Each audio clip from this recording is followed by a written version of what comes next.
Gusto mong magnegosyo? Tara, samahan mo ako. Gagawa tayo. Dito nga po pala ay nakapaganda na ako ng isang malinis na balde na may tubig na 5 litro. Tapos, kinuha ko na yung isang pack ng dishwashing liquid. Ito nga po pala ay kalamansi.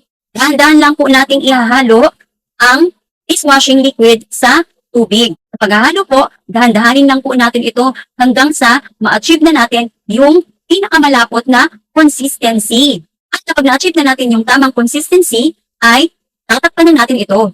Maghihintay lang po tayo ng mga 3 to 4 hours para po mawala yung bula. After 3 to 4 hours, ay ganito na po yung kanyang itsura. Wala na siyang bula.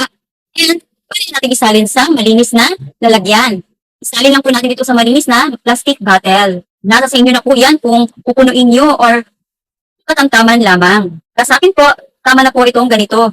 Sa 5 litro, meron na po akong nagawang 6 na litro ng dishwashing liquid. So ganito lang po kadali ang paggawa ng dishwashing liquid at pwede nyo siyang ibenta. Nasa sa inyo na yon kung magkano po.